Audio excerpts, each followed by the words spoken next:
बराबर लिया है, कैपिटल M के बराबर लिया है। Let capital M is its mass and R is the radius of this circular disc. मैंने आपको बताया बेटा कि इसका जो मास है वो यूनिफॉर्मली डिस्ट्रीब्यूट कर रखा है और एरिया के ऊपर डिस्ट्रीब्यूट कर रखा है। तो सबसे पहले आप बताएंगे कि एरिया ऑफ डिस्क और बोलो एरिया रेडियस r है तो क्या इसका एरिया पाई r स्क्वायर के बराबर आ जाएगा, सही है। और जब हमारे पास एरिया के ऊपर मास का डिस्ट्रीब्यूशन कर रखा हो तब हम वहाँ पे क्या कैलकुलेट करेंगे कि मास पर यूनिट एरिया कैलकुलेट करेंगे। And mass per unit area is always represented by sigma.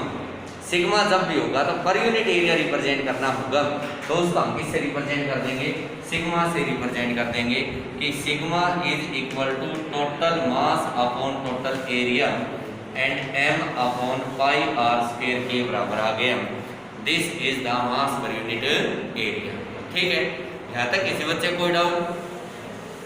आगे जो मैं बताना चाह रहा हूँ, अब एक बात और देखो, ये जो हमारे पास सर्कुलर डिस्क बनी है तो ये लार्ज नंबर ऑफ रिंग्स के कॉम्बिनेशन से बनी है। देख लो जी, बहुत सारी रिंग्स हैं, उनको जैसे ही आप कंबाइन करोगे तो हमारे पास क्या बन जाएगी, डिस्क बन जाएगी। अगर मैं इसको यहाँ से कट कर दूँ, यहाँ से कट कर दूँ तो देखो यहाँ से ये बोलो क्या हमारे पास रिंग निकली या नहीं निकली। और जो रिंग ली है वो हमने बहुत सारी पतली पतली रिंग ले ली। जैसे इसके अंदर हमने कह दिया कि भाई ये रिंग ले ली बहुत पतली सी, ये वाली रिंग ले ली, और मैंने इसमें से एक रिंग कट कर ली, एक रिंग सपोज करी है जो इसके सेंटर से x डिस्टेंस दूरी पे है। सही है या गलत है? ये रिंग मानी है जो कितनी दूरी पे है, x डिस्टेंस दूरी पे, और इसकी विड्थ है वो dx है। तो बोलो अगर इसको कट करता हूँ तो स्ट्रेट लाइन बन जाती है या नहीं, एक रोड बन जाती है, एक स्ट्रिप बन गई। और जब ये स्ट्रिप बन गई तो बोलो इसका area length into breadth, length into breadth. और जब x डिस्टेंस दूरी पे हमने क्या किया कि भाई हमने एक सपोज किया है कि एक रिंग सपोज करी है at a distance x from the centre of the disc, और इसकी थिकनेस है वो dx के बराबर मानी है। तो मैं कहूँगा भाई जो स्मॉल एरिया होगा इस रिंग का वो हमारे पास होगा small area is equal to, बोलो क्या पाई x स्क्वायर के बराबर होगा, या गलत लिख दिया मैंने, गलत लिख दिया। इस स्ट्रिप का क्या चाहिए मेरे को, एरिया चाहिए। तो area is equal to length 2 pi x into thickness dx, और ये आया dA is equal to 2 pi x into dx के बराबर आ गया। आगे क्या आपको ये समझ आया? अरे ये रिंग माननी है, यही रिंग है, कितनी दूरी पे थी, x डिस्टेंस दूरी पे। तो बोलो हमारे पास क्या इसकी लेंथ पेरीमीटर के बराबर आएगी? अरे क्या पेरीमीटर के बराबर आएगी? बिल्कुल पेरीमीटर के बराबर आएगी। dx इसकी थिकनेस है तो मैं यहाँ से क्या इसका small area 2 pi x into dx के बराबर कहूँगा। और मैं कहूँगा जब इसका स्मॉल एरिया है तो यहाँ हम बताएंगे कि स्मॉल मास, और जो स्मॉल मास होगा वो आ गया dm, dm is equal to एक यूनिट एरिया का कितना था, सिग्मा, और dA का कितना होगा into dA, sigma into dA, and we get sigma की वैल्यू कितनी है, m upon pi r square. अरे बोलो कितनी है, into 2 pi x into dx, pi से पाई कैंसिल आउट हो गया। और यहाँ हमने बताया कि dm is equal to 2mx upon r square into dx के बराबर आ गया। This is the small mass, ये किसके बराबर आ गया, स्मॉल मास के बराबर आ गया।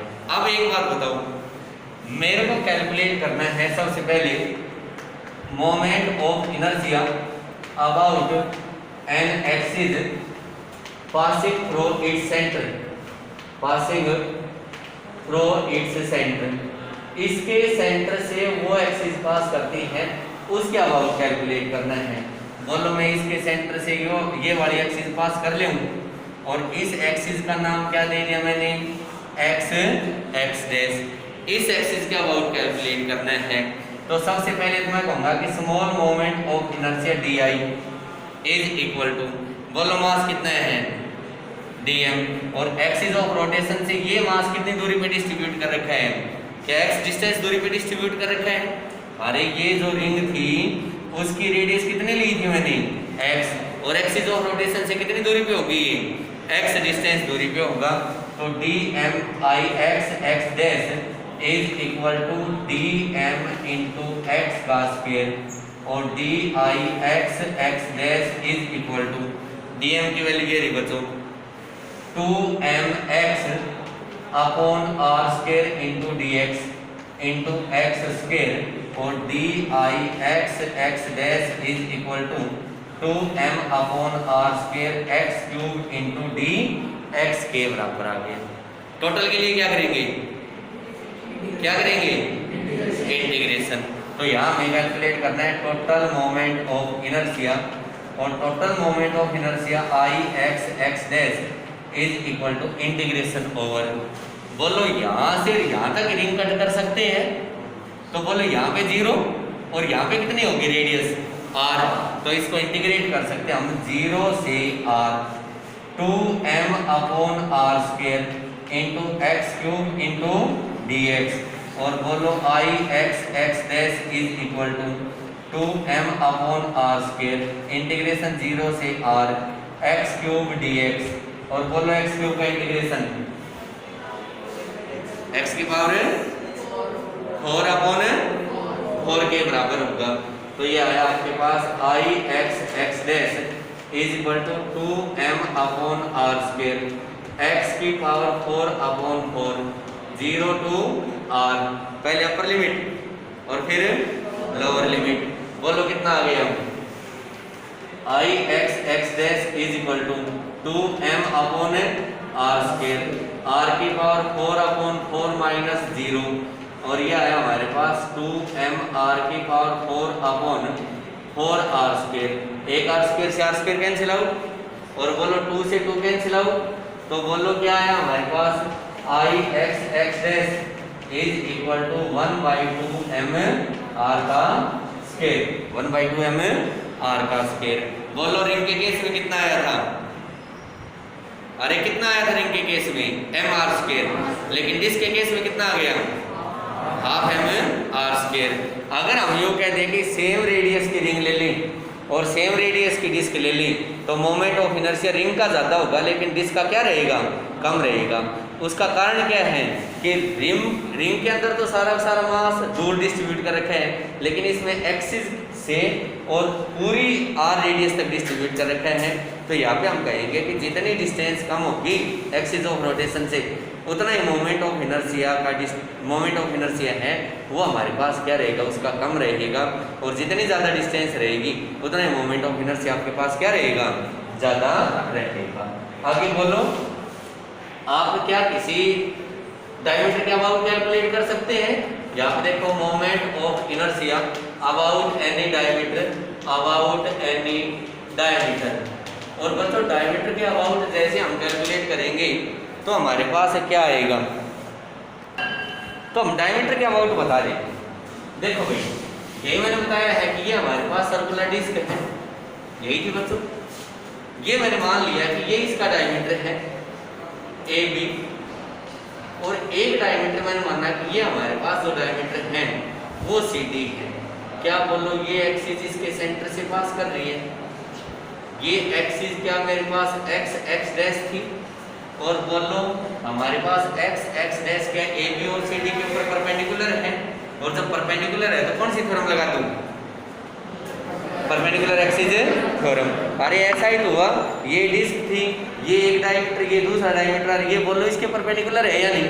तो यहाँ मैंने कह दिया कि by using perpendicular axis theorem Ix dash is equal to IAB plus ICD, और बोलो दोनों डायमीटर सेम है, और जब दोनों डायमीटर सेम है तो बोलो दोनों का मोमेंट ऑफ इनर्शिया सेम होगा।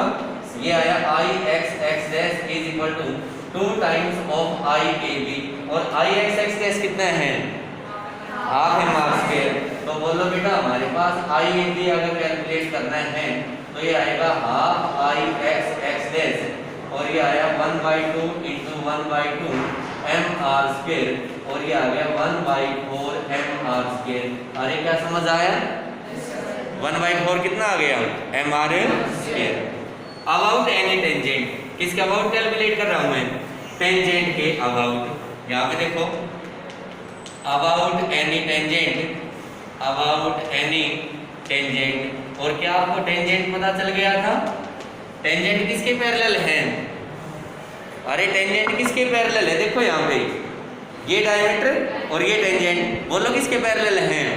डायमीटर के अबाउट। और जब ये डायमीटर के अबाउट है पैरेलल, तो यहाँ मैंने कह दिया कि आई ए बी और ये मैंने कह दिया कि टी टी डैश, इनके बीच की डिस्टेंस कितनी है?